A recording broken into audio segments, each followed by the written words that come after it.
আসসালামু আলাইকুম। মাটির চুলোয় রান্নাবান্না চ্যানেলে আপনাদের সবাইকে স্বাগতম। আজকে আমি আপনাদের সামনে নিয়ে এসেছি আমের এক মজার আচার রেসিপি। বৈশাখ মাস আসলেই আমাদের সবার বাড়ি বাড়ি শুরু হয়ে যায় আম দিয়ে নানা রকম আচার রেসিপি। তেমনি আমিও আপনাদের জন্য নিয়ে এসেছি পেঁয়াজ দিয়ে শুকনো আমের আচার। এই আচারটা আপনারা 3 থেকে 4 বছর সংরক্ষণ করে খেতে পারবেন।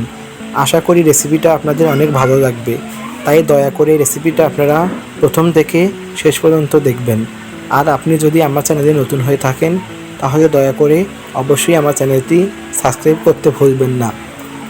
আচারের জন্য প্রথমে আমি মশলাগুলো ভেজে নিব। তার জন্য প্রথমে আমি কড়াইয়ে মৌরি দিয়ে মৌরিগুলো ভালোভাবে ভেজে নিব। তারপর আমি এর মধ্যে দিয়ে দেব গোটা ধনিয়া। এখন আমি ধনিয়াগুলো ভালোভাবে ভেজে নিব।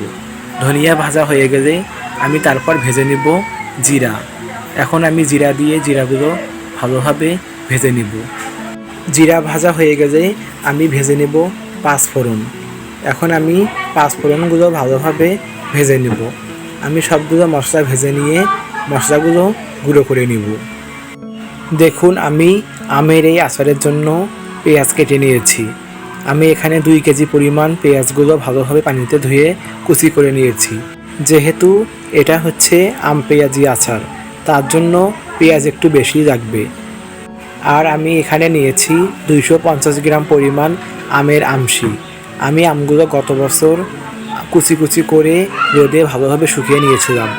আমগুলো অবশ্যই আগে থেকে রোদে ভালোভাবে শুকিয়ে নিতে হবে, তাহলে আচারটা অনেকদিন সংরক্ষণ করা যাবে। এখন আমি কড়াইয়ে দিয়ে দেব 1 পোয়া পরিমাণ সরিষার তেল।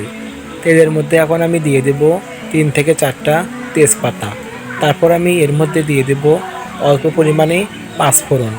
এখন আমি ভালোভাবে তেলের সাথে পাঁচফোড়ন আর তেজপাতাগুলো নেড়ে নেব। কিছুক্ষণ নেড়েই আমি এর মধ্যে দিয়ে দেব গোটা কয়েকটি রসুন। আমি গোটা কয়েকটি রসুন দিয়ে আবারও কিছুক্ষণ ভালোভাবে নেড়ে নেব। কিছুক্ষণ ভালোভাবে নেড়ে নিয়ে আমি এর মধ্যে কুচানো পেঁয়াজগুলো দিয়ে দেব।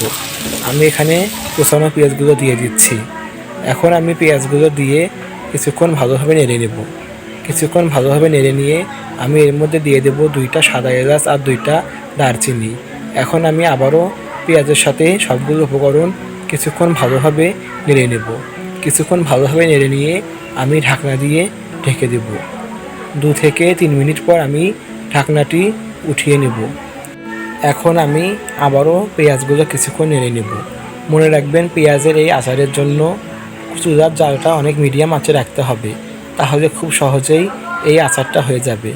এখন আমি এর মধ্যে দিয়ে দেব পরিমাণ মতো লবণ। তারপর আমি দিয়ে দেব পরিমাণ মতো হলুদের গুঁড়া। এখন আমি আবারও পেঁয়াজগুলো কিছুক্ষণ ভালোভাবে নেড়ে নেব। কিছুক্ষণ ভালোভাবে নেড়ে নিয়ে আমি আবারও ঢাকনা দিয়ে ঢেকে দেব। কিছুক্ষণ পর আমি আবারও ঢাকনাটি উঠিয়ে নেব।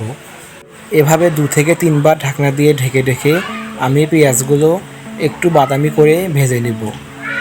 বন্ধুরা, আপনারা যদি আমার চ্যানেলে নতুন হয়ে থাকেন তাহলে দয়া করে আমার চ্যানেলটি সাবস্ক্রাইব করবেন, সাথে লাইক কমেন্ট শেয়ার করতে ভুলবেন না।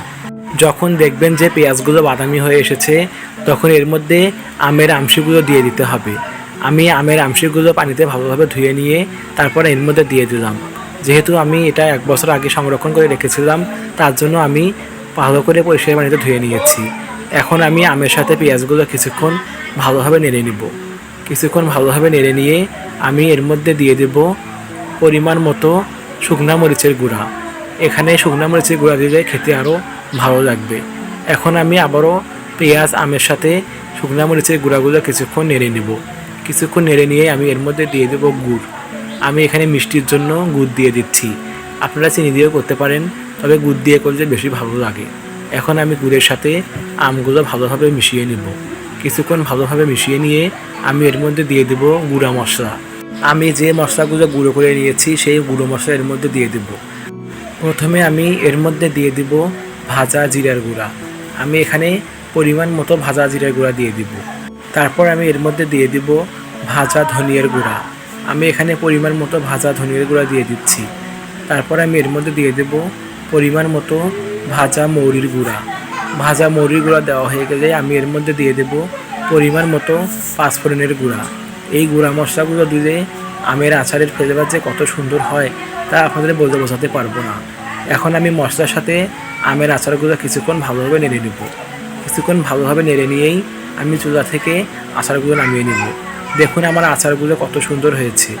এখন আমি আচারগুলো চুলা থেকে নামিয়ে নিব।